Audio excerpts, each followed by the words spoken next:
ಎಲ್ರಿಗೂ ನಮಸ್ಕಾರ. ಎಲ್ಲರೂ ಹೇಗಿದ್ದೀರಾ? ಎಲ್ಲರೂ ರಾಯರ ಕೃಪೆಯಿಂದ ಚೆನ್ನಾಗಿದ್ದೀರಾ ಅಂತ ನಾನು ಭಾವಿಸ್ತೀನಿ. ರಾಯರು ನಿಮ್ಮೆಲ್ರಿಗೂ ಸುಖ, ಶಾಂತಿ, ನೆಮ್ಮದಿ, ಆಯುಸ್ಸು, ಆರೋಗ್ಯ, ಭಾಗ್ಯ ಕೊಟ್ಟು ಕಾಪಾಡಲಿ ಅಂತ ನಾನು ಕೇಳ್ಕೊತೀನಿ. ನಮ್ಮ ಜೀವನ ಅಂತಂದರೆ ನೀರಿನ ಮೇಲ್ಗಡೆ ಗುಳ್ಳೆ ಥರ. ಯಾವಾಗ ಗಾಳಿ ಬೀಸಿ ಒಡೆದೋಗುತ್ತೆ ಅಂತ ಹೇಳೋಕ್ಕಾಗೋದಿಲ್ಲ. ನಮ್ಮ ಜೀವನನೂ ಅಷ್ಟೇ, ನಮ್ಮ ಪ್ರಯತ್ನವೂ ಅಷ್ಟೇ. ನಾವು ಎಷ್ಟೇ ಪ್ರಯತ್ನ ಪಟ್ಟಿದ್ರು ಅದು ಒಳ್ಳೇದಾಗೋ ಅಂಥದ್ದಿದ್ರೆ ಮಾತ್ರ ಒಳ್ಳೆಯದಾಗುತ್ತೆ. ಇಲ್ಲ ಅದು ಪ್ರಯತ್ನ ಪಟ್ಟರು ಒಳ್ಳೇದಾಗೋದಿಲ್ಲ ಅಂತ ಅನ್ನೋದಾಯಿತು ಅಂತಂದರೆ ಮಂಜಿನ ಥರ, ನೀರಿನ ಮೇಲೆ ಗುಳ್ಳೆ ಥರ ಒಡೆದೋಗ್ಬಿಡುತ್ತೆ. ಏಕೆ ಅಂತಂದರೆ ನಾವು ಅದ್ರ ಮೇಲೆ ಪ್ರಯತ್ನ ಪಟ್ಟಿರ್ತೀವಿ, ಒಂದು ಎಫರ್ಟ್ ಅನ್ನೋದು ಹಾಕಿರ್ತೀವಿ ನಾವು, ಅದರಿಂದ ಏನೋ ಒಂದು ಆಗುತ್ತೆ ಅಂತ. ಏಕೆ ಅಂತಂದರೆ ಅದರಿಂದ ನಮ್ಗೆ ಒಳ್ಳೇದಾಗುತ್ತೆ ಅಂತಂದ್ರೆ ಮಾತ್ರ ಅದು ನಮಗೆ ದಕ್ಕೋ ಅಂಥದ್ದು. ಇಲ್ಲ ಅಂತಂದರೆ ನಾವು ಅದ್ರ ಮೇಲೆ ಎಷ್ಟೇ ನಾವು ಎಫರ್ಟ್ ಹಾಕಿದ್ರು, ಎಷ್ಟೇ ನಾವು ಪ್ರಯತ್ನ ಪಟ್ಟರು ಅದು ನಮಗೆ ಸಿಕ್ಕೋದಿಲ್ಲ. ನಾವು ಅಂದ್ಕೊಂಡಂಗೆಲ್ಲ ನಮ್ಮ ಜೀವನ ಇರೋದಿಲ್ಲ ಅಲ್ವಾ? ಕೆಳಗಡೆ ಇರೋರು ಮೇಲೆ ಬರಬೇಕು, ಮೇಲಿರೋರು ಕೆಳಗಡೆ ಬರಬೇಕು. ಕಾಲಚಕ್ರ ಉರುಳ್ದಾಗೆ ನಮ್ಮ ಜೀವನವೂ ಅಷ್ಟೇ ಉರುಳ್ತಾ ಇರುತ್ತೆ. ಒಂದೇ ಥರ ನಮ್ಮ ಜೀವನ ಇರೋದಿಲ್ಲ. ಆದರೆ ನಮ್ಮ ಮನಸ್ಸು ಮಾತ್ರ ನಮ್ಮ ಹಿಡ್ತದಲ್ಲಿ ಇರಬೇಕು. ನಾವು ಒಂದೇ ಥರ ನಾವಿತ್ತು ಅಂತಂದರೆ ನಮ್ಮ ಜೀವನ ಚಕ್ರ ಥರ ಉರುಳ್ತಾ ಇದ್ರೂ ಅಷ್ಟೇ ನಾವು ಒಂದೇ ಥರ ನಾವು ಸ್ಥಿರವಾಗಿ ಇರ್ತೀವಿ. ಯಾಕಪ್ಪ ಅಂತಂದರೆ ಕಾಲಚಕ್ರ ಏನಕ್ಕೆ ಉರುಳುತ್ತಾ ಇರುತ್ತೆ ಅಂತಂದರೆ, ಈಗ ಒಳ್ಳೆಯದು ಕೆಟ್ಟದ್ದು ಎಲ್ಲನೂ ಅನ್ನೋದು ಒಬ್ಬ ಮನುಷ್ಯನಲ್ಲಿ ಇದ್ದೇ ಇರುತ್ತೆ. ಹಂಗಾಗಿ ಕಾಲಚಕ್ರ ಉರುಳಿದಾಗೆ ನಮ್ಮ ಜೀವನನೂ ಉರುಳ್ತಾ ಇರುತ್ತೆ. ಒಂದೊಂದು ಟೈಮು ಕೆಟ್ಟದಾಗಿದ್ರೆ ಒಂದೊಂದು ಟೈಮು ಒಳ್ಳೆಯದಾಗುವಂಥದ್ದು. ಅದಕ್ಕೆ ಹೇಳೋದು, ಎಂಥ ಕಷ್ಟ ಬರಲಿ, ಎಂಥ ಸಮಯ ಬರಲಿ, ಎಂಥ ಸಂದರ್ಭ ಬರಲಿ, ಏನೇ ಪರಿಸ್ಥಿತಿ ನಮಗೆ ಇರಲಿ, ಆದರೆ ನಾವು ಮಾತ್ರ ಒಂದೇ ಥರ ನಾವಿರಬೇಕು, ಒಂದೇ ಥರ ನಾವು ಯೋಚನೆ ಮಾಡಬೇಕು. ಯಾಕೆ ಅಂತಂದರೆ ಒಳ್ಳೆಯವ್ರಿಗೆ ಕಷ್ಟ ಜಾಸ್ತಿ ಬರೋ ಅಂಥದ್ದು. ಒಳ್ಳೆಯವ್ರನ್ನೇ ದೇವ್ರುಗಳು ಪರೀಕ್ಷೆ ಮಾಡೋ ಅಂಥದ್ದು, ಪರೀಕ್ಷೆ ಮಾಡಿ ಅವ್ರಿಗೆ ಕಷ್ಟ ಕೊಡೋ ಅಂಥದ್ದು. ಯಾಕಪ್ಪ ಅಂತಂದರೆ ಹಲವಾರು ವಿಚಾರದಲ್ಲಿ ನಾವು ಒಂದೊಂದು ತಪ್ಪನ್ನೋದು ನಾವು ಮಾಡಿರ್ತೀವಿ.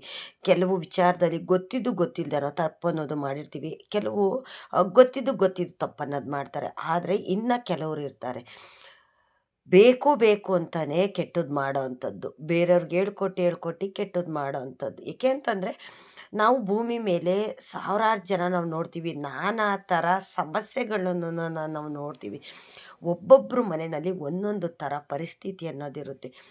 ಒಬ್ರಿಗೆ ಮನೆ ಸಮಸ್ಯೆ ಆಯಿತು ಅಂತಂದರೆ ಇನ್ನು ಕೆಲವ್ರಿಗೆ ಮಕ್ಕಳುಗಳಿಂದ ಸಮಸ್ಯೆ ಇರುತ್ತೆ, ಇನ್ನು ಕೆಲವ್ರಿಗೆ ಫ್ಯಾಮಿಲಿಯಲ್ಲಿ ಸಮಸ್ಯೆ ಅನ್ನೋದಿರುತ್ತೆ, ಇನ್ನು ಕೆಲವ್ರಿಗೆ ಒಂದು ದುಡ್ಡಿನ ಸಮಸ್ಯೆ ಆಗಿರ್ಬೋದು, ಇಲ್ಲ ಅವ್ರಿಗೆ ಆರೋಗ್ಯ ಸಮಸ್ಯೆ ಆಗಿರ್ಬೋದು. ನಾನಾ ಥರ ಸಮಸ್ಯೆ ಅನ್ನೋದು ಒಬ್ಬ ಮನುಷ್ಯ ಅನುಭವಿಸ್ಬೇಕಾಗುತ್ತೆ. ಅವರು ಅನುಭವಿಸ್ಬೇಕಾದ್ರೆ ಬೇರೆಯವರು ಕಷ್ಟ ಕೊಡ್ತಿರ್ತಾರೆ ನೋಡಿ, ಯಾವ್ಯಾವ ಥರ ಕಷ್ಟ ಕೊಡ್ತಾರೆ ಅಂದರೆ ಅವರು ಮೇಲ್ಗಡೆ ಎದ್ದೊಳೋದೇ ಬೇಡ, ಒಂದು ಹೆಜ್ಜೆ ಮೇಲ್ಕೆ ಎದ್ದಿರೋ ಸಾಕು ತಿರ್ಗಾ ಅವ್ರಿಗೆ ಕಷ್ಟ ಕೊಡೋ ಅಂಥದ್ದು, ತಿರ್ಗಾ ಅವ್ರನ್ನ ಕೆಳಗಡೆ ಬೀಳಿಸೋ ಅಂಥದ್ದು. ಹೆಜ್ಜೆಜ್ಜೆಗೂ ಕಷ್ಟ ಅನ್ನೋದು ಕೊಡ್ತಾರೆ. ಮನುಷ್ಯನಿಗೆ ಒಳ್ಳೇದು ಮಾಡೋ ಹಕ್ಕಷ್ಟೇ ಇರೋ ಅಂಥದ್ದು, ಕೆಟ್ಟದ್ದು ಮಾಡೋ ಹಕ್ಕು ಯಾವುದೇ ಕಾರಣಕ್ಕೂ ಇಲ್ಲ. ಪರಮಾತ್ಮ ಅದನ್ನು ಕೊಟ್ಟಿಲ್ಲ. ಏಕೆ ಅಂತಂದರೆ ಶ್ರೀಕೃಷ್ಣನ ಕೆಲಸ ಇದೆಲ್ಲ. ಶ್ರೀಕೃಷ್ಣ ಹೇಳ್ತಾರೆ, ಒಳ್ಳೇದು ಮಾಡೋದು ಕೆಟ್ಟದ್ದು ಮಾಡಿಸೋದು ಎಲ್ಲ ನನ್ನ ಕೈಲೇ ಇದೆ.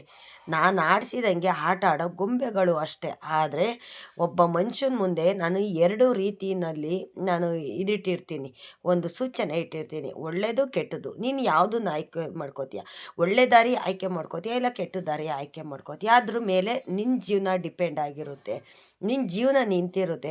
ಅದ್ರ ಮೇಲೆ ನಾನು ಕಷ್ಟ ಕೊಡೋಂಥದ್ದು. ನೀನು ಒಳ್ಳೇದು ಆಯ್ಕೆ ಮಾಡ್ಕೊಂಡಿದ್ಯಾ ಅಂತಂದರೆ ನಿನ್ಗೆ ಒಳ್ಳೇದು ಆಗುತ್ತೆ. ಆದರೆ ಕಷ್ಟ ಬರೋದಿಲ್ಲ ಅಂತ ಹೇಳೋದಿಲ್ಲ, ಕಷ್ಟವೂ ಸಹ ಬರುತ್ತೆ.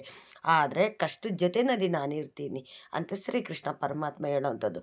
ಈ ಕೆಟ್ಟದ್ದು ಆಯ್ಕೆ ಮಾಡ್ಕೋತಾರೆ ಅನ್ನೋದಾಯಿತು ಅಂತಂದರೆ ಅಂಥವ್ರ ಜೊತೆಯಲ್ಲಿ ಶ್ರೀಕೃಷ್ಣ ಇರೋದಿಲ್ಲ. ಏಕೆ ಅಂತಂದರೆ ಅವರು ಕೆಟ್ಟದ್ದು ಆಯ್ಕೆ ಮಾಡ್ಕೊಂಡಿರ್ತಾರಲ್ಲ, ಹಂಗಾಗಿ ಕೆಟ್ಟದ್ರ ದಾರಿ ಕಡೆ ಶ್ರೀಕೃಷ್ಣ ಪರಮಾತ್ಮ ಇರೋದಿಲ್ಲ. ಶ್ರೀಕೃಷ್ಣ ಅಂತಲ್ಲ, ಎಲ್ಲ ದೇವ್ರುಗಳು ಅಷ್ಟೇ. ಆದರೆ ಕೃಷ್ಣನ ಆಟನೇ ಬೇರೆಯಾಗಿದೆ. ತಪ್ಪು ನಮ್ಮ ಕೈಲೇ ಮಾಡಿಸ್ತಾರೆ, ಅದಕ್ಕೆ ಉತ್ತರನೂ ನಮ್ಮ ಕೈಲೇ ಕೊಡಿಸ್ತಾರೆ. ಅದ್ರ ಕಷ್ಟನೂ ನಾವೇ ಅನುಭವಿಸ್ಬೇಕು. ಯಾವ ಥರ ಅಲ್ವಾ? ಒಂಥರ ನಮ್ಮ ಜೀವನ ಯಾವ ಥರ ಅಂತಂದರೆ ನೀರಿನ ಮೇಲೆ ಗುಳ್ಳೆ ಇದ್ದಾಗೆ, ಗುಳ್ಳೆ ಥರನೂ ನೀರಿನ ಮೇಲ್ಗಡೆ ನಮ್ಮ ಜೀವನ ಇಟ್ಟಿದ್ದಾನೆ ದೇವರು. ಆದರೆ ಜೋರಾಗಿ ಗಾಳಿ ಬೀಸಿದ್ರೆ ಒಡೆದೋಗೋ ಥರನೂ ನಮ್ಮ ಜೀವನ ಇಟ್ಟಿದ್ದಾರೆ. ಯಾವ ಥರ ಅಲ್ವಾ? ನಾವು ಎಂತೆಂಥ ಕಷ್ಟಗಳನ್ನ ನಾವು ಅನುಭವಿಸ್ಬೇಕು ಅಂತಂದರೆ ಪ್ರಪಂಚದಲ್ಲಿ ನಾನಾ ಥರ ಕಷ್ಟ ಅನ್ನೋದಿರುತ್ತೆ. ಅದನ್ನೆಲ್ಲನೂ ಸಹ ಒಬ್ಬ ಮನುಷ್ಯ ಅನುಭವಿಸ್ಲೇಬೇಕು. ಅನುಭವಿಸಿದ ನಂತರನೇ ಅವನಿಗೆ ಒಳ್ಳೇದಾಗೋವಂಥದ್ದು. ದೇವ್ರುಗಳ್ನ ಜಾಸ್ತಿ ಯಾರು ನಂಬ್ತಾರೋ, ಯಾರು ಕೆಟ್ಟದ್ದು ಮಾಡ್ದಿರ ಒಳ್ಳೇದನ್ನೇ ಮಾಡ್ತಾರೋ ಅಂಥವ್ರ ಜೊತೆಯಲ್ಲಿ ಭಗವಂತ ಇದ್ದೇ ಇರ್ತಾನೆ. ಇನ್ನು ಕೆಟ್ಟದ್ದು ಮಾಡೋರ್ಗಂತೂ ಕೇಳ್ಕೊಳ್ಳೋದೇ ಬೇಡ. ಆದರೆ ಅವ್ರ ಪಾಪದ ಕೊಡ ತುಂಬ ತನಕ ಅವ್ರ ಹತ್ರ ಹೋಗೋದಿಲ್ಲ. ದೇವ್ರುಗಳು ಅಷ್ಟೇ ಕೆಟ್ಟವರು ಜೊತೆಗೆ ಕೆಟ್ಟವ್ರ ಹತ್ರನೂ ಜಾಸ್ತಿ ಹೋಗೋದಿಲ್ಲ. ನೀನು ಎಷ್ಟು ಆಟ ಆಡ್ತೀಯ ಆಟ ಆಡು, ನೋಡ್ತೀನಿ ನಾನು ಅಂತಲೂ ಸಹ ಭಗವಂತ ಬಿಟ್ಬಿಟ್ಟಿರ್ತಾನೆ ಅವ್ರನ್ನ. ಆದರೆ ಅವ್ರು ಯಾವ್ಯಾವ ಥರ ಕಷ್ಟ ಕೊಡ್ತಿರ್ತಾರೆ ಬೇರೆಯವ್ರಿಗೆ ಅಂತಂದರೆ ಅಪ್ಪ ಹೇಳ್ಕೊಳ್ಳೋದಕ್ಕೂ ಆಗೋದಿಲ್ಲ, ಆ ಥರ ಕಷ್ಟ ಅನ್ನೋದು ಕೊಡ್ತಿರ್ತಾನೆ. ನಾವು ಮನುಷ್ಯರು ಒಂದನ್ನ ಅರ್ಥ ಮಾಡ್ಕೋಬೇಕು, ನಮಗೆ ಕೆಟ್ಟದ್ದು ಮಾಡೋ ಯೋಗ್ಯತೆ ನಮಗಿಲ್ಲ. ಒಳ್ಳೇದು ಮಾಡಬೇಕಷ್ಟೇ. ಆದರೆ ನಾವು ಬೇರೆಯವ್ರ ಕಷ್ಟ ಕೊಡೋದಕ್ಕೆ ಮುಂಚೆ ಒಂದು ಸತಿ ಯೋಚನೆ ಮಾಡಬೇಕು, ಅರ್ಥ ಮಾಡ್ಕೋಬೇಕು. ನಾನಿವತ್ತ ಬೇರೆಯವ್ರ ಕಷ್ಟ ಕೊಟ್ಟರೆ, ಬೇರೆಯವರು ಋಣ ನಾನು ಕಿತ್ಕೊಂಡು ತಿಂದರೆ, ನಾಳೆ ದಿವಸ ದೇವರು ನನಗೆ ಯಾವ ರೀತಿ ಕಷ್ಟ ಕೊಡ್ತಾನೆ ಅಂತ ಒಬ್ಬ ಮನುಷ್ಯ ಬೇರೆಯವ್ರಿಗೆ ಕೆಟ್ಟಕ್ಕೆ ಮಾಡೋದಕ್ಕೆ ಮುಂಚೆ ಒಂದು ಸತಿ ಅರ್ಥ ಮಾಡ್ಕೊಂಬಿಟ್ಟ ಅಂತಂದರೆ ಯಾವುದೇ ಕಾರಣಕ್ಕೂ ಕೆಟ್ಟದ್ದು ಮಾತಾಡೋದಿಲ್ಲ, ಕೆಟ್ಟ ಕೆಲಸ ಮಾಡೋದಿಲ್ಲ. ಆದರೆ ಕೆಟ್ಟದ್ದು ಮಾಡ್ತಾರೆ ಅಂದರೆ ಬರೀ ಒಂದೇ ಥರ ಕೆಟ್ಟದ್ದು ಮಾಡ್ತಾರಾ? ಎಲ್ಲ ರೀತಿಯಲ್ಲೂ ಕೆಟ್ಟದ್ದು ಮಾಡ್ತಾರೆ. ಅವರು ಇರಲೇಬಾರ್ದು, ಅವ್ರ ಭೂಮಿ ಮೇಲೆ ಜೀವನ ಮಾಡಲೇಬಾರ್ದು, ಒಟ್ನಲ್ಲಿ ಅವ್ರ ಕಣ್ಣಿಗೆ ಅವ್ರು ಕಾಣಿಸ್ಕೋಬಾರ್ದು. ಆ ಥರ ಕಷ್ಟಗಳನ್ನ ಅವ್ರಿಗೆ ಕೊಡ್ತಿರ್ತಾರೆ. ಯಾರು ಕಿತ್ಕೊಂಡು ತಿನ್ನೋದಿಲ್ಲ. ಇವಾಗ ಒಪ್ಪತ್ತು ನಾವು ಯಾರ ಮನೆಗಾರ ಹೋಗಿ ಊಟ ಮಾಡ್ತು ಅಂತಂದರೆ ಅವ್ರ ಮನೆ ಅನ್ನೋದ್ ಋಣನ ನಾವು ತೀರಿಸ್ಲೇಬೇಕು. ನಾವು ಒಪ್ಪತ್ತು ಊಟ ಹಾಕ್ತೀವಿ ಅಂತಂದರೆ ಅವರು ಒಪ್ಪತ್ತು ಊಟ ಹಾಕ್ತಾರೆ. ಅದು ಮುಯ್ಯಿಗೆ ಸರಿಯಾಗುತ್ತೆ. ನಾವು ಯಾರಿಗಾದ್ರೂ 10 ರೂಪಾಯಿ ಕೊಡ್ತು ಅಂತಂದರೆ ಅವರು ನಮಗೆ 10 ರೂಪಾಯಿ ಕೊಡೋ ಅಂಥದ್ದು. ಈ ಥರ ಎಲ್ಲ ಒಬ್ಬ ಮನುಷ್ಯನಲ್ಲಿ ನಾವು ಅಳವಡಿಸ್ಕೊತು, ಒಬ್ರಿಗೊಬ್ರಿಗೆ ಸಹಾಯಕ್ಕೆ ನಾವು ನಿಂತ್ಕೋತು ಅಂತಂದರೆ ಯಾರಿಗೆ ಆಗಲಿ ಕೆಟ್ಟದ್ದು ಮಾಡೋಂಥ ಮನಸ್ಸಿರೋದಿಲ್ಲ. ಆದರೆ ಒಳ್ಳೇದು ಮಾಡಿದಷ್ಟು ಕೆಲವರು ಕೆಟ್ಟದ್ದನ್ನೇ ಮಾಡ್ತಿರ್ತಾರೆ, ಕೆಟ್ಟದ್ದನ್ನೇ ಯೋಚನೆ ಮಾಡ್ತಿರ್ತಾರೆ ಭಗವಂತನ ಮೇಲೆ ಹಾಕಿ. ಸುಮಾರು ಜನ ಹೇಳ್ತಾರೆ, ಕಷ್ಟ ಅಂತಂದರೆ ನನಗೆ ಯಾವ ರೀತಿಯಲ್ಲೂ ಕಷ್ಟ ಇಲ್ಲ, ಹಣದ ಸಮಸ್ಯೆ ಇಲ್ಲ ಮನೆ ಜನರಿಂದ ಸಮಸ್ಯೆ ಇಲ್ಲ, ನಾವು ಗಂಡ ಹೆಂಡ್ತಿ ಅನ್ನೋದು ಸಮಸ್ಯೆ ಇಲ್ಲ, ನಾವೆಲ್ಲ ಚೆನ್ನಾಗಿದ್ದೀವಿ, ಚೆನ್ನಾಗೇ ದುಡಿತಾ ಇದ್ದೀವಿ, ನಾವು ಗಂಡ ಹೆಂಡ್ತಿ ಮಕ್ಕಳೆಲ್ಲ ಅನ್ಯೋನ್ಯವಾಗಿ ಚೆನ್ನಾಗಿದ್ದೀವಿ. ಆದರೆ ಕೆಲವು ಜನಗಳಿಂದ ತುಂಬ ಸಮಸ್ಯೆ ಅನ್ನೋದು ಬರ್ತಿದೆ. ನಮ್ಗೆ ಹೆಜ್ಜೆಗೂ ಯಾವ ಥರ ಕಷ್ಟ ಕೊಡ್ತಿದ್ದಾರೆ ಅಂತಂದರೆ, ನಾವು ಒಂದು ಮೆಟ್ಲು ಹತ್ತಿದ್ರೂ ಸಾಕು ನಮ್ಮ ಕಾಲು ಹಿಡ್ಕೊಂಡು ಕೆಳಗಡೆ ಎಳೀತಿದ್ದಾರೆ. ನಾವು ಚೆನ್ನಾಗಿರಬಾರ್ದು ಅಂತಂದರೆ ನಾವು ಹೋಗೋ ಕಡೆ ತೊಂದರೆ ಕೊಡೋದಾಗಿರ್ಬೋದು, ಇಲ್ಲ ನಾವೇನೋ ಒಂದು ಒಳ್ಳೆ ಕೆಲಸ ಮಾಡ್ತಿರ್ತೀವಿ ಅಲ್ಲಿ ಬಂದು ಕೆಟ್ಟದ್ದು ಮಾಡೋ ಅಂಥದ್ದು, ಈ ಥರ ಎಲ್ಲ ನೋವು ಕೊಡ್ತಾರಲ್ಲ, ಅಂಥವ್ರ ಪಾಪ ಕರ್ಮ ಯಾವತ್ತೂ ತುಂಬೋದು, ಅವ್ರ ಕರ್ಮ ಅವ್ರು ಯಾವತ್ತೂ ಅನುಭವಿಸ್ತಾರೆ. ನನಗಿಷ್ಟೊಂದು ಕಷ್ಟ ಕೊಡ್ತಿದ್ದಾರಲ್ಲ, ನನ್ನ ಕಣ್ಣೆದುರುಗಡೆ ದೇವ್ರು ಅವ್ರಿಗೆ ಯಾವತ್ತು ಕಷ್ಟ ಕೊಡ್ತಾರೆ ಅಂತ ಈ ರೀತಿ ಅವರು ಒಂದು ಶಾಪ ಅನ್ನೋದು ಹಾಕ್ತಿರ್ತಾರಲ್ಲ, ಅದು ಒಂದಲ್ಲ ಒಂದು ಟೈಮು ಅವರು ಅನುಭವಿಸ್ಲೇಬೇಕು. ಅದಕ್ಕೆಲ್ಲ ಅವರು ಉತ್ತರ ಅನ್ನೋದು ಕೊಡಲೇಬೇಕು. ನೋಡಿ, ಯಾರು ಅಷ್ಟೇ ಚಿಂತೆ ಮಾಡೋದಕ್ಕೆ ಹೋಗಬೇಡಿ. ನಮ್ಮ ಜೀವನ ಅಂತಂದರೆ ಒಂಥರ ತರಗೆಲೆ ಥರ. ಒಂದು ಕಡೆ ತೂರ್ಕೊಂಡೋಗಿ ಬಿದ್ದರೆ ತಿರ್ಗಾ ಇನ್ನೊಂದು ಥರ ಗಾಳಿ ಬಂದಾಗ ಇನ್ನೊಂದು ಕಡೆ ತೂರ್ಕೊಂಡೋಗಿ ಎಲ್ಲೋ ಬೀಳೋ ಅಂಥದ್ದು. ಮನುಷ್ಯನ ಜೀವನವೂ ಅಷ್ಟೇ, ಒಂದು ತರಗೆಲೆಗೆ ನಮ್ಮ ಜೀವನನ ನಾವು ವಹಿಸ್ಕೋಬೇಕು. ಎಲ್ಲೂ ಶಾಶ್ವತವಲ್ಲ, ಏನೂ ಸ್ಥಿರವಲ್ಲ. ನಾವಿವತ್ತು ಎಷ್ಟೇ ಸಂಪಾದನೆ ಮಾಡಿದರೂ, ಏನೇ ನಾವು ಯಾರಿಗೇನೇ ಮೋಸ ವಂಚನೆ ಮಾಡಿ ನಾವು ಹಣಕಾಸನ್ನು ಸಂಪಾದನೆ ಮಾಡಿದರೂ ಅದನ್ನೆಲ್ಲ ಬಿಟ್ಟು ಹೋಗಲೇಬೇಕು. ಸಾಯಬೇಕಾದ್ರೆ ನಾವು ಏನೇನು ಎತ್ಕೊಂಡು ಹೋಗೋದಿಲ್ಲ, ಬರಬೇಕಾದ್ರೂ ಅಷ್ಟೇ ಏನೇನು ನಾವು ಹೊತ್ಕೊಂಡು ಇಲ್ಲಿಗೆ ಬರೋದಿಲ್ಲ. ನಾನು ಮುಂದಿನ ಜನ್ಮನ ನಾನು ಭೂಮಿ ಮೇಲೆ ಹುಟ್ತಾ ಇದ್ದೀನಿ, ನಾನು ಅಲ್ಲಿ ಹೋಗಿ ಜೀವನ ಮಾಡೋದಕ್ಕೆ ನನಗೇನೇನು ಬೇಕೋ ಅದನ್ನೆಲ್ಲ ನಾನು ತೊಗೊಂಡು ಹೋಗ್ತೀನಿ ಅಂತ ಹುಟ್ಟಬೇಕಾದ್ರೆ ನಾವೇನಾದರೂ ತೊಗೊಂಡು ಬರ್ತೀವ? ಏನೂ ತಗೊಂಡು ಬರೋದಿಲ್ಲ. ಹೋಗ್ಬೇಕಾದ್ರೆ ನಾವೇನಾದರೂ ನಾನು ಸಂಪಾದನೆ ಮಾಡಿದ್ದೀನಪ್ಪ, ಅಷ್ಟೊಂದು ಸಂಪಾದನೆ ಮಾಡಿದ್ದೀನಿ, ಯಾಕೆ ಬಿಟ್ಟೋಗಬೇಕು ಅಂತೇನಾದ್ರು ತೊಗೊಂಡೋಗೋಕ್ಕಾಗುತ್ತಾ? ಏನೂ ಇಲ್ಲ. ಹುಟ್ಟು ಸಾವು ಎರಡು ಭಗವಂತನ ಇಚ್ಛೆ ಆಗಿದೆ. ಆದರೆ ಇಲ್ಲಿ ಹುಟ್ಟಿದ ಮೇಲೆ ನಾವು ಬದುಕ್ತೀವಲ್ಲ, ಜೀವನ ಮಾಡ್ತೀವಲ್ಲ, ಅದು ಮಾತ್ರ ನಮ್ಮ ಇಚ್ಛೆ ಆಗಿರುತ್ತೆ. ಏಕೆ ಅಂತಂದರೆ ನಮ್ಮ ಜೀವನನ ನಾವು ಹೇಗೆ ನಾವು ಅಳವಡಿಸ್ಕೊಡ್ತೀವೋ ಅದ್ರ ಮೇಲೆ ನಮ್ಮ ಜೀವನ ನಿಂತಿರುತ್ತೆ. ಅದಷ್ಟೇ, ಹುಟ್ಟು ಸಾವಿನ ಮಧ್ಯೆ ಏನಿದೆ ಅದಷ್ಟೇ ನಮ್ಮಿಷ್ಟದಂಗೆ ನಡೆಯೋವಂಥದ್ದು. ಆದರೆ ಎಲ್ಲ ಟೈಮಲ್ಲೂ ನಮ್ಮಿಷ್ಟದಂಗೆ ನಡೆಯೋದಿಲ್ಲ. ಭಗವಂತ ಅಲ್ಲಲ್ಲೇ ಉತ್ತರ ಅನ್ನೋದು ಕೊಡ್ತಿರ್ತಾನೆ. ಎಲ್ಲೆಲ್ಲಿ ನಾವು ಯಾರ್ಯಾರಿಗೆ ದರ್ಪ ದೌಲತ್ತು ತೋರಿಸ್ತೀವೋ, ಎಲ್ಲಿ ಯಾರ್ಯಾರು ಕೆಟ್ಟದ್ದು ಮಾಡ್ತಿರ್ತೀವೋ ದೇವ್ರು ಅಲ್ಲಲ್ಲೇ ತೋರಿಸ್ತಿರ್ತಾರೆ. ಆದರೂ ಅದೊಂದು ಸತ್ಯನ ಮರೆತು ಕೆಲವರು ಜನ ಈ ಥರ ಬೇರೆಯವ್ರಿಗೆ ಕಷ್ಟ ಕೊಡೋವಂಥದ್ದು. ಆದರೆ ಈ ಬಂದು ಹೋಗೋ ನಡುವೆ ಇದೆಯಲ್ಲ, ಅದು ಬರೀ ಬರೀ ನಶ್ವರ ಶೂನ್ಯ ಅಷ್ಟೇ ನಮ್ಮ ಜೀವನ. ಆದರೆ ನಾವು ಸತ್ತ ಮೇಲೆ ಇರೋವಂಥದ್ದು ನಮಗೆ ಕರ್ಮ ನಾವು ಮಾಡಿದ ಕರ್ಮ ನಾವು ಅಲ್ಲಿ ತೀರಿಸ್ಬೇಕಾಗುತ್ತೆ. ಇದನ್ನು ಸಹ ನಾವು ಅರ್ಥ ಮಾಡಿಕೊಂಡು ನಾವು ಜೀವನ ಮಾಡಬೇಕು.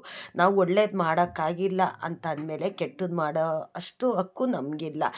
ನಮ್ಮ ಕೈಲಾದಷ್ಟು ನಾವು ಒಳ್ಳೇದು ಮಾಡಬೇಕು, ದಾನ ಧರ್ಮ ಅನ್ನೋದನ್ನ ಮಾಡಬೇಕು. ಭಗವಂತ ನನಗೆ ಯಾವ ಕಡೆಯಿಂದ ಕಷ್ಟ ಬರುತ್ತೋ ಆ ಕಷ್ಟ ನೀನು ಕೊಡ್ತಾ ಇದೀಯ, ನೀನೇ ಕೊಡ್ತಾ ಇದೆಯಲ್ಲ, ಜನದ ಮುಖಾಂತರ ನೀನು ಕೊಡಿಸ್ತಾ ಇದೆಯೋ. ಆದರೆ ನನಗೆ ಯಾರು ಕಷ್ಟ ಕೊಡ್ತಿದ್ದಾರೋ ಅವ್ರನ್ನ ನೀನೇ ನೋಡ್ಕೊ ತಂದೆ ಅಂತ ಹೊಟ್ಟೆ ಊರಿಯಿಂದ ಯಾರು ಶಾಪ ಹಾಕ್ತಾರೋ ಅವ್ರ ಕಣ್ಣೀರಿನ ಶಾಪ ಅಂತೂ ಒಂದಲ್ಲ ಒಂದು ದಿವಸ ತಟ್ಟುತ್ತೆ. ಇದು ದೇವ್ರ ಇಚ್ಛೆನೇ ಆಗಿದೆ. ಏಕೆಂತಂದರೆ ಕಷ್ಟ ಕೊಡೋರಿಗೆ ಬರೀ ಕಷ್ಟನೇ ನೀನು ಕೊಡು, ನಿನ್ನ ಜೀವನ ಪೂರ್ತಿ ಬೇರೆಯವ್ರಿಗೆ ಕಷ್ಟ ಕೊಡು ಅಂತಾನೆ ಅವ್ರಿಗೆ ಅನುಗ್ರಹ ಮಾಡೋದಿಲ್ಲ. ಕಷ್ಟ ಅನುಭವಿಸೋರಿಗೆ ನಿನ್ನ ಜೀವನ ಪೂರ್ತಿ ಕಷ್ಟನೇ ಅನುಭವಿಸು, ನೀನು ಬರೀ ಕಣ್ಣೀರಲ್ಲೇ ಕೈ ತೊಳಿ ಅಂತಲೂ ಸಹ ದೇವರು ಬಿಡೋದಿಲ್ಲ. ಕಷ್ಟದಲ್ಲಿರೋನು ಮೇಲೆ ಬರ್ತಾನೆ, ಮೇಲಿರೋನು ಕೆಳಗಡೆ ಬರ್ತಾನೆ. ಇಷ್ಟೇ ನಮ್ಮ ಜೀವನ. ನಾವು ಪ್ರಪಂಚದಲ್ಲಿ ಇಷ್ಟು ಜನ ನೋಡ್ತೀವಲ್ಲ, ನಾವು ಹೇಗಿದ್ದವ್ರು ಹೇಗಾಗ್ಬಿಡ್ತಾರೆ.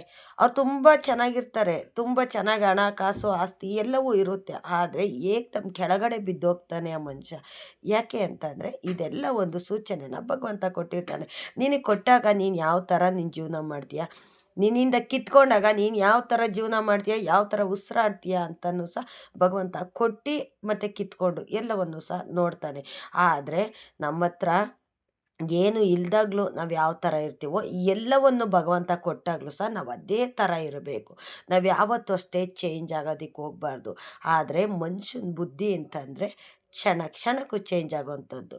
ಏನು ಇಲ್ದಾಗ ಒಂಥರ ಸಿಂಪತಿ ತೋರಿಸ್ಕೊಂಡ್ರೆ, ಎಲ್ಲವೂ ಕೊಟ್ಟಾಗ ಒಂಥರ ದರ್ಪ ದೌಲತ್ತು ತೋರಿಸೋವಂಥದ್ದು.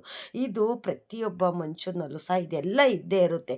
ನಾನು ಹೇಳಿದ್ನಲ್ಲ, ಕೃಷ್ಣ ಪರಮಾತ್ಮ ಇದನ್ನೆಲ್ಲ ಸೂಚನೆ ಅಂತ ಕೊಟ್ಟಿದ್ದಾನೆ. ಕೊಟ್ಟಿನೂ ನೋಡ್ತಾನೆ, ಕಿತ್ಕೊಂಡು ನೋಡ್ತಾನೆ. ತಪ್ಪು ನಮ್ಮ ಕೈಲೇ ಮಾಡಿಸ್ತಾನೆ, ಅದಕ್ಕೆ ಶಿಕ್ಷೆನೂ ನಮ್ಮ ಕೈಲೇ ಅನುಭವಿಸೋ ಥರನೂ ಅನುಗ್ರಹ ಮಾಡ್ತಾನೆ. ಆದರೆ ನಾವೊಂದನ್ನ ಅರ್ಥ ಮಾಡ್ಕೋಬೇಕು, ಈ ಜೀವ ಎಲ್ಲ ನಿಂದೆ ಭಗವಂತ. ನಾವು ಸೇವಿಸೋ ಊಟ ಆಗಿರ್ಬೋದು, ಗಾಳಿ ಆಗಿರ್ಬೋದು, ನೀರಾಗಿರ್ಬೋದು, ನಾವಿಲ್ಲಿ ಬರೋದಕ್ಕೂ ನಿನ್ನ ಅನುಗ್ರಹ ಇದೆ. ಆದರೆ ಈ ಬಂದು ಹೋಗೋ ನಡುವೆ ಇದೆಯಲ್ಲ, ಎಲ್ಲ ನಿನ್ನಿಚ್ಛೆ ಭಗವಂತ. ನೀನು ಆಡಿಸ್ದಂಗೆ ಆಟ ಆಡೋ ಗೊಂಬೆಗಳು. ಆದರೆ ಕಷ್ಟ ಕೊಡಬೇಡ ಅಂತ ಹೇಳೋದಿಲ್ಲ. ಆ ಕಷ್ಟದಲ್ಲೂ ನನ್ನ ಜೊತೇಲಿರು. ನಾನು ತಪ್ಪು ಹೆಜ್ಜೆ ಇಕ್ಕೋದಕ್ಕೆ ನೀನು ದಾರಿ ಬಿಡಬೇಡ, ನನ್ನ ದಾರಿಗೆ ನೀನು ಅಡ್ಡವಾಗಿ ನಿಂತ್ಕೊ. ನನ್ನ ಒಳ್ಳೆ ದಾರಿನಲ್ಲಿ ಒಳ್ಳೆ ಮಾರ್ಗದಲ್ಲಿ ನೀನು ಕರ್ಕೊಂಡು ಹೋಗು ಭಗವಂತ. ನನ್ನ ಜೀವನ ಯಾವ್ಯಾವ ಥರ ಇರುತ್ತೆ ಅಂತ ಎಲ್ಲ ನಿನ್ನಿಚ್ಛೆ ಭಗವಂತ. ನೀನು ಆಡಿಸ್ದಂಗೆ ಆಟ ಆಡೋ ಗೊಂಬೆ ಅಷ್ಟೇ ನಾನು ಅಂತ ನಾವು ಬೆಳಗ್ಗೆ ಎದ್ದ ತಕ್ಷಣ ನಾವು ಇಡೀ ದಿನನ ಭಗವಂತನ ಮೇಲೆ ಭಾರ ಹಾಕಿ ನಾವು ಒಳ್ಳೆ ಕೆಲಸನೇ ನಾವು ಮಾಡ್ತಿತ್ತು ಅಂತಂದರೆ ದೇವರು ನಮ್ಮ ಜೊತೆಲೇ ಇರ್ತಾನೆ. ಎಲ್ಲ ನಮಗೆ ಸೂಚನೆಯನ್ನು ಕೊಟ್ಟಿರ್ತಾನೆ, ಎಲ್ಲ ಒಳ್ಳೆಯದನ್ನು ಅಷ್ಟೇ ನಮಗೆ ಮಾಡ್ತಿರ್ತಾನೆ. ನನ್ನ ತಂದೆ ರಾಯರಿದ್ದಾರಲ್ಲ, ಈಗ ಶ್ರೀಕೃಷ್ಣ ಪರಮಾತ್ಮ ಕಷ್ಟನೂ ಕೊಟ್ಟು ನೋಡ್ತಾನೆ, ಸುಖನೂ ಕೊಟ್ಟು ನೋಡ್ತಾನೆ. ಆದರೆ ನನ್ನ ತಂದೆ ರಾಯರು ಆ ಥರ ಅಲ್ಲ. ಕಷ್ಟ ಅನುಭವಿಸೋರಿಗೆ ಯಾವತ್ತಿದ್ರೂ ಅಷ್ಟೇ ತಿರ್ಗಾ ಕಷ್ಟ ಕೊಡೋದಿಲ್ಲ. ಅವ್ರಿಗೆ ಅನುಗ್ರಹ ಮಾಡಿ ಜೀವನ ಪೂರ್ತಿ ಅವ್ರ ಜೊತೆಲಿದ್ದು ಅವ್ರಿಗೆ ಒಳ್ಳೆಯದನ್ನೇ ಮಾಡ್ತಿರ್ತಾರೆ ರಾಯರು. ಅಂದರೆ ನಮ್ಮ ಮನೆ ದೇವರು ಯಾವ ಕಡೆಯಿಂದ ನಮಗೆ ಕಷ್ಟ ಬರುತ್ತೆ ಅಂತನೂ ಸೂಚನೆ ನಮ್ಮ ಮನೆ ದೇವ್ರಿಗೆ ಗೊತ್ತಾಗುತ್ತೆ. ಹಾಗಾಗಿ ಬೇಗ ಕಷ್ಟಗಳು ನಮ್ಮ ಹತ್ರ ಬರೋದಕ್ಕೆ ನಮ್ಮ ಮನೆ ದೇವ್ರುಗಳು ಬಿಡೋದಿಲ್ಲ. ಇಷ್ಟೇ ನಮ್ಮ ವ್ಯತ್ಯಾಸ. ಶ್ರೀಕೃಷ್ಣ ಪರಮಾತ್ಮ ಒಂದು ಥರ ನಮ್ಗೆ ಅನುಗ್ರಹ ಮಾಡಿದ್ರೆ, ನಮ್ಮ ಮನೆ ದೇವ್ರುಗಳು ಇನ್ನೊಂದು ಥರ ಅನುಗ್ರಹ ಮಾಡ್ತಾರೆ. ನಾವು ನಂಬಿರೋ ನನ್ನ ತಂದೆ ರಾಯರು ಇನ್ನೊಂದು ಥರ ನಮಗೆ ಅನುಗ್ರಹ ಮಾಡ್ತಾರೆ. ನೋಡಿ, ನಾವು ಕಷ್ಟ ಅಂತ ಕೇಳಿದಾಗ ದೇವ್ರುಗಳು ನಮಗೆ ಅನುಗ್ರಹ ಮಾಡಿ ಒಳ್ಳೇದನ್ನು ಮಾಡ್ತಾರಲ್ಲ.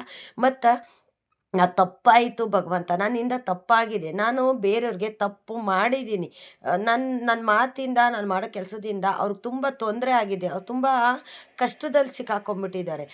ಆದರೆ ಆ ಕಷ್ಟನೆಲ್ಲ ನೀನು ದೂರ ಮಾಡು, ನೀನು ನನ್ನ ಜೊತೇಲಿರು ಭಗವಂತ. ನನಗೆ ಕೆಟ್ಟ ದಾರಿಲಿ ಹೋಗೋ ಬುದ್ಧಿ ನೀನು ಕೊಡಬೇಡ, ಆದರೆ ನೀನು ತೋರಿಸ್ದಂಗೆ ನಾನು ಜೀವನ ಮಾಡ್ತೀನಿ ಅಂತ ನಾವು ತಪ್ಪು ಒಪ್ಪಿಗೆನ ದೇವ್ರ ಹತ್ರ ಕೇಳ್ಕೋಬೇಕು. ನಾನು ತಪ್ಪು ಮಾಡಿದ್ದೀನಿ, ನನಗೆ ಶಿಕ್ಷೆನೂ ಸಹ ನೀನು ಕೊಟ್ಟಿದ್ಯಾ, ಶಿಕ್ಷೆ ಅನುಭವಿಸಿದ ಮೇಲೆ ನನಗೆ ನೀನು ಅನುಗ್ರಹ ಮಾಡು. ತಿರ್ಗಾ ತಪ್ಪನ್ನ ಮಾಡದಿರೋ ಹಾಗೆ ನೀನು ನನ್ನ ಜೊತೆಲಿರುವಂಥ ಒಬ್ಬ ಮನುಷ್ಯಂಗೆ ದೇವ್ರುಗಳು ಸೂಚನೆ ಮಾಡ್ತಾರೆ. ಆದರೆ ದೇವ್ರ ಮುಂದೆ ನಾವು ನಿಂತ್ಕೊಂಡು ಈ ಥರ ಕೇಳಿದಾಗ ನಾವು ಕೆಟ್ಟವರೇ ಆಗಿರಲಿ, ನಾವು ಕೆಟ್ಟವರಾಗಿದ್ದಿರೋದಕ್ಕೂ ನಿನ್ನ ಸೂಚನೆ ಇದೆ ಭಗವಂತ. ಆದರೆ ನಾನು ಬರೀ ಜೀವನ ಪೂರ್ತಿ ಕೆಟ್ಟದ್ದನ್ನೇ ಮಾಡೋ ಥರ ನೀನು ಅನುಗ್ರಹ ಮಾಡಬೇಡ. ನಾನು ಯಾವ್ಯಾವ ಟೈಮಲ್ಲಿ ಯಾವ್ಯಾವ ಥರ ನಾನು ಉಸಿರಾಡಬೇಕು, ಯಾವ್ಯಾವ ಥರ ನಾನು ಜೀವನ ಮಾಡಬೇಕು, ನನ್ನ ಜೀವನ ಯಾವ ಥರ ಇರುತ್ತೆ ಅಂತಲೂ ಸಹ ಎಲ್ಲ ನಿನಗೆ ಗೊತ್ತಿರುತ್ತೆ. ಎಲ್ಲ ನಿನ್ನ ಪಾದದ ಮೇಲೆ ನನ್ನ ಜೀವನ ನಿಂತಿದೆ ದೇವ್ರೆ. ತಪ್ಪು ಮಾಡೋ ಅಂಥವನು, ಬೇರೆಯವ್ರಿಗೆ ಮೋಸ ಮಾಡೋ ಅಂಥವನು ದೇವ್ರ ಮುಂದೆ ನಿಂತ್ಕೊಂಡು ಈ ಥರ ಅವನು ಬೇಡ್ತು ಅಂತಂದರೆ ನಿಜವಾಗ್ಲೂ ಅವ್ರ ಜೀವನ ಹಚ್ಚ ಹಸಿರಾಗಿರುತ್ತೆ. ಅವ್ರ ಬಾಳಿನುದ್ದಕ್ಕೂ ಭಗವಂತ ಬೆಳಕಾಗಿ ಇರ್ತಾನೆ. ನಾವು ಮಾಡಿದ ತಪ್ಪನ್ನ ನಾವು ಒಪ್ಕೊಂಬಿಡ್ಬೇಕು. ಹೌದು, ನನ್ನಿಂದ ತಪ್ಪಾಗಿದೆ, ತಿರ್ಗಾ ತಪ್ಪು ಮಾಡೋ ಥರ ನೀನು ಅನುಗ್ರಹ ಮಾಡಬೇಡ. ನಾನು ತಪ್ಪಿನ ದಾರಿಗೆ ನನ್ನ ಕರ್ಕೊಂಡು ಹೋಗಬೇಡ, ಅನ್ಯಾಯ ದಾರಿಗೆ ನನ್ನ ಕರ್ಕೊಂಡು ಹೋಗಬೇಡ. ನನಗೆ ಗೊತ್ತಿದ್ದಷ್ಟು ನಾನು ಒಳ್ಳೆಯದನ್ನೇ ನಾನು ಮಾಡ್ತೀನಿ, ನನ್ನ ಜೊತೇಲಿ ನೀನಿರು, ಒಳ್ಳೆಯದಕ್ಕೆ ನಿನ್ನ ಅನುಗ್ರಹ ನಿನ್ನ ಸಹಾಯ ಬೇಕು ತಂದೆ ಅಂತ ಬೇರೆಯವ್ರಿಗೆ ಮೋಸ ಮಾಡೋವಂಥವ್ರು ರಾಯರ ಮುಂದೆ ನಿಂತ್ಕೊಂಡು ಈ ಥರ ಬೇಡ್ತು ಅಂತಂದರೆ ನಿಜವಾಗ್ಲೂ ಎಷ್ಟು ಅನುಗ್ರಹ ಮಾಡ್ತಾರೆ ಅಂತ ರಾಯರು ಅಂತಂದರೆ, ಅವ್ರ ಜೀವನ ಪೂರ್ತಿ ಅವರು ಸುಖವಾಗಿ ಸಂತೋಷವಾಗಿ ಖುಷಿಯಾಗಿ ಇರೋ ಥರ ರಾಯರು ಅನುಗ್ರಹ ಮಾಡ್ತಾರೆ. ಶ್ರೀಕೃಷ್ಣ ಪರಮಾತ್ಮನೂ ಅಷ್ಟೇ ಯಾರಿಗೂ ಶಿಕ್ಷೆ ಕೊಡೋದಿಲ್ಲ, ಆದರೆ ಬೇರೆಯವ್ರಿಗೆ ಶಿಕ್ಷೆ ಕೊಡೋಕ್ಕೆ ಬಂದಾಗ ಅವ್ರಿಗೆ ಶಿಕ್ಷೆನ ಅವರೇ ಕೊಟ್ಟು ಅವರೇ ಸಹ ಅದಕ್ಕೆ ಉತ್ತರ ಅನ್ನೋದು ಸಹ ಪಡ್ಕೋತಾರೆ. ಇಷ್ಟೇ ನಮ್ಮ ಜೀವನ. ಒಳ್ಳೇದು ಮಾಡಿದ್ರೆ ಒಳ್ಳೇದಾಗುತ್ತೆ, ಕೆಟ್ಟದ್ದು ಮಾಡಿದ್ರೆ ಕೆಟ್ಟದ್ದಾಗುತ್ತೆ. ಇಷ್ಟೊತ್ತು ನನ್ನ ವಿಡಿಯೋ ನೋಡಿದ್ದಕ್ಕಾಗಿ ತುಂಬ ಹೃದಯದ ಧನ್ಯವಾದಗಳು. ರಾಯರು ನಿಮ್ಮೆಲ್ರಿಗೂ ಸುಖ ಶಾಂತಿ ನೆಮ್ಮದಿ ಆಯುಸ್ಸು ಆರೋಗ್ಯ ಭಾಗ್ಯ ಕೊಟ್ಟು ಕಾಪಾಡಲಿ ಅಂತ ನಾನು ಕೇಳ್ಕೊತೀನಿ.